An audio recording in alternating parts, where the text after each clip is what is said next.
네, 오늘 예고해드렸다시피 이베스트 투자증권 염승환 부장과 함께하는 시간을 마련해봤습니다. 5월 시장에 대해 궁금한 점들 많으실 텐데요. 지금부터 전략을 하나하나씩 세워보겠습니다. 이베스트 투자증권의 염승환 부장입니다.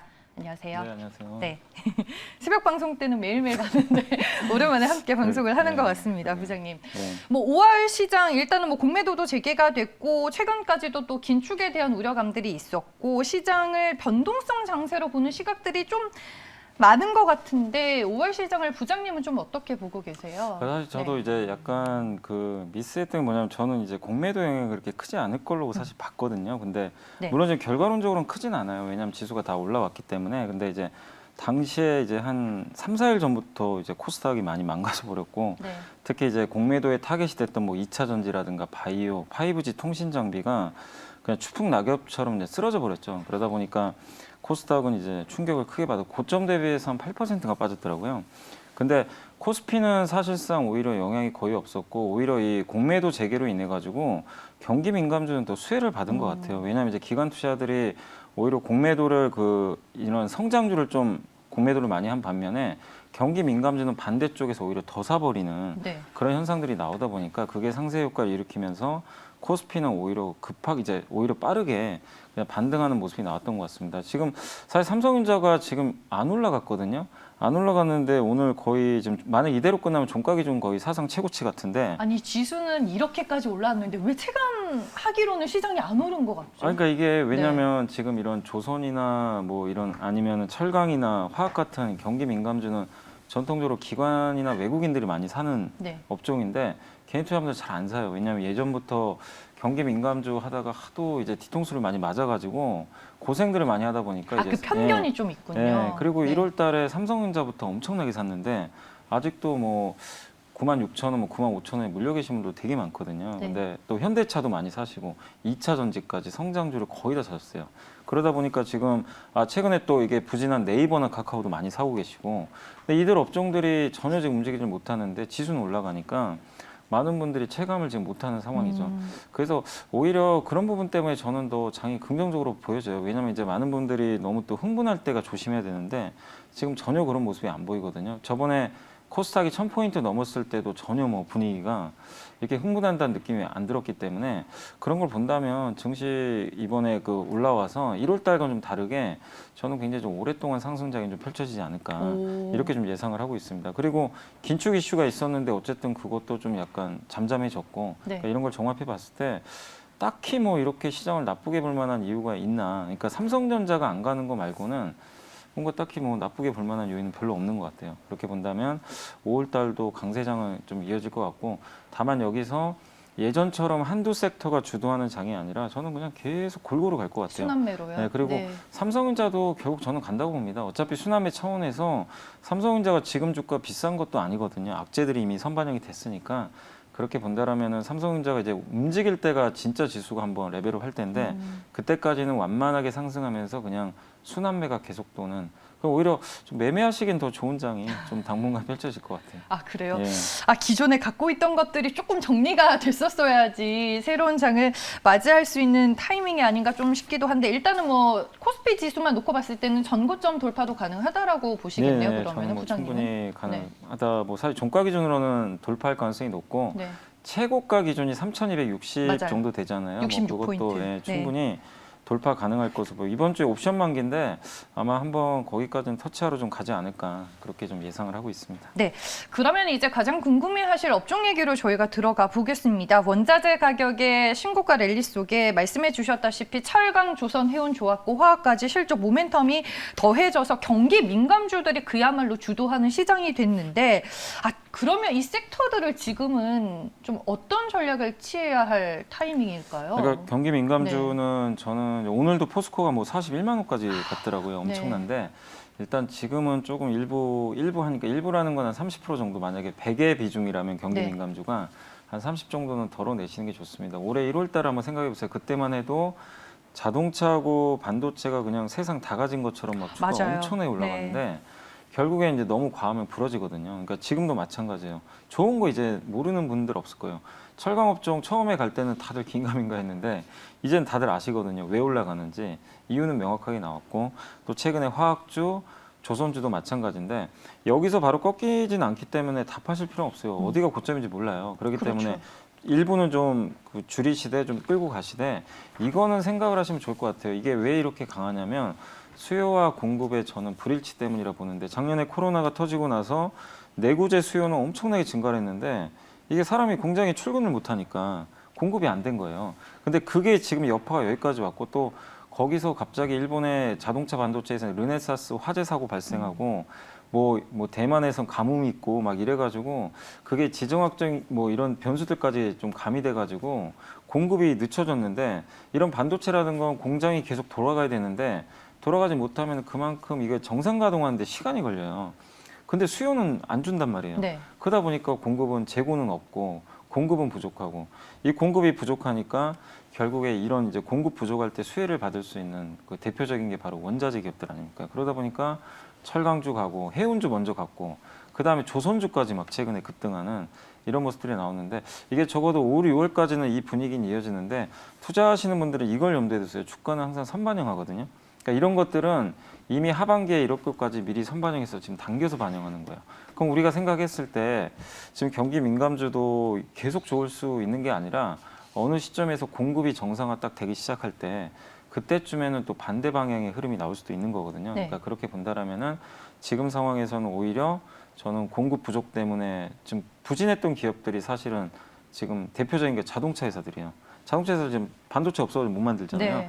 한두 달 지나면 이런 게 해소가 될 가능성이 높기 때문에 오히려 경기 민감주는 저는 조금씩은 줄여 나가자. 다만 아직 절정은 아니니까 좀 더 레벨은 남아 있습니다. 그리고 다만 이제 해운 화학주는 저는 하반기에 좀 꺾인다고 좀 보고 있고요. 왜냐하면 좀 공급 강인 이슈가 있어가지고 다만 철강하고 조선주는 경기 민감주 중에서는 제법 사이클이 길 것 같아요. 왜냐하면 철강은 계속 감산, 내년에 베이징 동계올림픽까지는 감산 계속 이루어질 것 같고 조선은 한국조선해양이 뭐 빅사이클 얘기를 직접 꺼냈지만 지금 수주 잔고도 좀 많고 네. 이제 성과가 드디어 올라가고 사실 지난 10년간 빠졌잖아요. 근데 1년 올라가는 거는 좀 우리가 인정해줘야 될 것 같아요. 여기서 여기서 한 2배 올랐다고 아 이제는 끝났다 이렇게 보긴 좀 어렵고 빅사이클 계속 이어질 가능성이 높기 때문에 저는 개인적으로 경기 민감주에서는 조선업종은 가장 좀 좋게 보고 있습니다. 알겠습니다. 뭐 빅사이클이다 하고 뭐 다 좋다고는 하는데 결국에는 개인 투자자분들 입장에서는 이런 거 저런 거 다 반영해서 그래서 매도 시점을 언제로 정하면 좋을지가 가장 궁금하실 텐데 저희가 오늘 그 부분을 염승환 부장의 입을 통해서 좀 힌트를 얻어봤고요. 자동차와 반도체 얘기도 중간중간에 해주셨는데 삼성전자와 현대차도 지금 오랜 기간 쉬어가고 있습니다. 말씀해 주셨다시피 이 반도체 공급 부족 현상이 결국에는 언제까지 지속이 되냐 이거에 따라서 이제 주가의 반등과 좀 연결이 될 것 같아서요. 네, 그러니까 네. 저는 결국엔 사람들이 일터로 이제 지금 사실 이런 것도 있어요. 고용지표가 쇼크로 나왔는데 그게 사실 뭐 일자리가 물론 없는 것도 있는데 사람들이 이제 집에서 놀고 있어요. 그냥 노는 게 돈을 더 받아요. 나라에서 돈 주니까 그러니까. 매달 390만 원씩 네. 주는데 누가 일할라 해요. 근데 이제 네. 공장에서는 사람이 필요한데 네. 그 사람들이 안 들어오잖아요. 그러면 이게 좀 더 이어지겠죠. 그러나 언젠가 실업수당은 기한이 정해져 있거든요. 결국 하반기에는 정상적으로 이제 실업수당이 끊어지면 복귀를 해야 됩니다. 뭐 정부에서 영원히 보조해 주는 게 아니니까 그러면 공장도 가동이 다 정상화될 거고 또 백신도 접종 속도가 점점 빨라져요. 지금 전 세계가 다. 그렇게 봤을 때는 상반기보다 하반기에는 공급이 정상화될 가능성은 높습니다. 그리고 영원한 건 없어요. 영원히 뭐 공급은 부족하고 수요는 늘고 이건 말이 안 되는 얘기거든요. 네. 그 타이밍을 우리가 모르는 건데 오늘 뭐 신문 기사 보니까 현대차 내부에서도 5월 달 뭐 일단 반도체 공급 부족에 대해서 언급을 한 걸 좀 봤는데 4월과 비슷하다는 얘기가 계속 나오더라고요. 네, 그런 걸 봤을 때 4월이나 5월 더 피크가 나올 수도 있지만 적어도 하반기부터는 좀 피크는 완화될 것 같고 또 반도체 만드는 TSMC가 분명히 6월 말 정도를 좀 정상화 시점으로 좀 보고 있더라고요. 그러니까 그런 걸 보면 얼마 안 남았습니다. 그래서 지금 5월이 최악일 수가 있는데 최악일 때 주식 사야죠. 사실은 그 업종을. 네. 그렇잖아요. 그래서 지금 저는 자동차 또 반도체도 역시 비중 확대 의견 드리고 싶고 5월 21일 날 또 이벤트가 있잖아요. 한미 정상회담.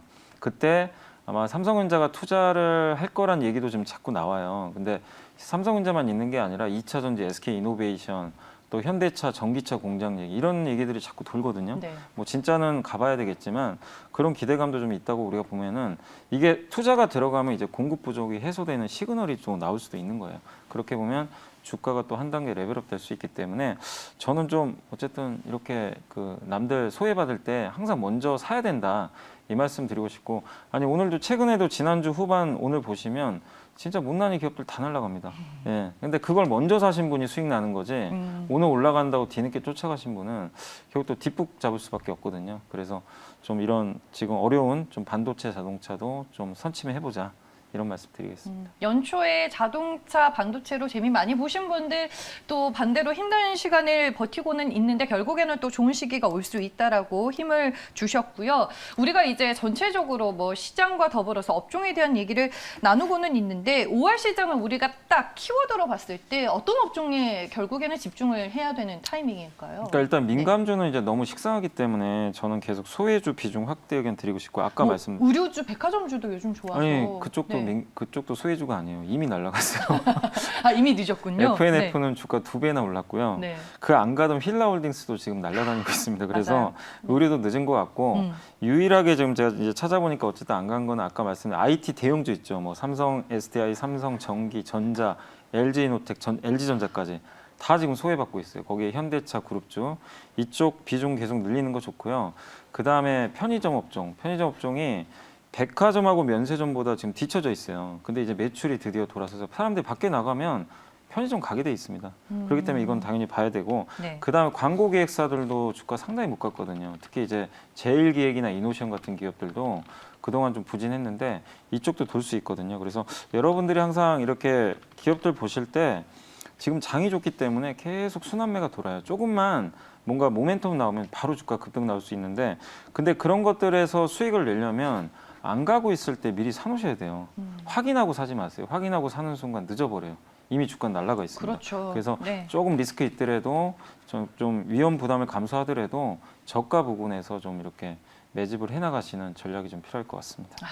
아, 그걸 알면서도 참 주가가 안 움직이면 손이 선뜻 안 나가는 게 또 일반 투자자분들의 심리일 것 같은데 편의점주 그게 왜 그러냐면은 네.